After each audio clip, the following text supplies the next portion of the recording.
সোণাৰীত বিদ্যালয়ৰ ভিতৰত ছাত্ৰক চুৰিৰে আক্ৰমণ অচিনাক্ত যুৱকৰ সোণাৰী বিনাপানী উচ্চ মাধ্যমিক বিদ্যালয়ত পাঠদানৰ মাজতে অঘটন শিক্ষক জিৰণি কোঠাৰ সন্মুখতে এজন দশম শ্ৰেণীৰ ছাত্ৰক অচিনাক্ত যুৱকৰ চুৰিয়াঘাত পৰীক্ষিত গগৈ নামৰ দশম শ্ৰেণীৰ ছাত্ৰজনে শিক্ষক জিৰণি কোঠাৰ সন্মুখত বহি থকা অৱস্থাত চাইকেলত অহা এজন দুৰ্বৃত্তই বিদ্যালয়ৰ গেট খুলি হাতত চুৰি লৈ প্ৰৱেশ কৰি ছাত্ৰজনক আক্ৰমণ কৰে।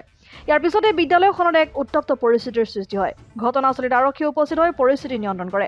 আহত ছাত্ৰজনক ততালিকে চৰাইদেউ জিলা চিকিৎসালয়ত ভৰ্তি কৰা হয়।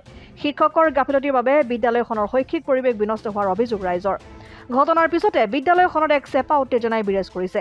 চুৰিয়া মাৰিলে কি ক'ব মানে এইটো দায়িত্বটো মাষ্টৰ-মাষ্টৰনি দায়িত্ব পালন কৰিব লাগে ল'ৰা ছোৱালী। সেইদিনাখন মোৰ ইয়াত দেওবাৰটো পঢ়ে দেওবাৰটো এজন মাষ্টৰ কিবা এনেকুৱা কৈছিলে চাগে ধেমালিতে খুটা উঘালিছিলে খুটা উঘালোতে কৈছিলে চাগে মোক পইচা ধেমালিতে পইচা দিয়ক বুলি। তাৰপৰা সেই ল'ৰাটোৰ লগতে কাজিয়া লাগি পিনে বুকুত ধৰা ধৰি কৈছে। সিমান নাজানো খালি বুকুত ধৰিছে বুলি কৈছে। বুকুত ধৰি মাষ্টৰজনে এই স্কুলৰ মাষ্টৰজনে বুকুত ধৰিছে বুলি কৈছে। ল'ৰাটোক কৈছে তই যদি স্কুলত থাক মই স্কুলত নাথাকো বুলি কৈছে। সেইজন মাষ্টৰ ল'ৰা ছোৱালীক স্কুললৈ মৰমে টানি আনিব লাগে না স্কুলৰ পৰা পঠিয়াব লাগে।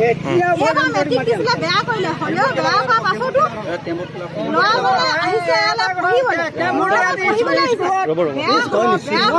পঢ়িবলৈ কিন্তু সেই মাষ্টৰজনে সেনেকে কৈছে। এতিয়া আমাৰ মা চাৰিদিনে কৈছে মাক মাতিছে কথাখিনি কওকহি স্কুলৰ মাষ্টৰ কেম্পত খেলি থাকে সেইবোৰ পঢ়া দায়িত্ব না কেম্পত খেলা দায়িত্ব আপুনি নিজে কওকচোন কথাটো। সেনেকে হ'লে স্কুল ধ্বংস হ'ব নে ভাল হ'ব?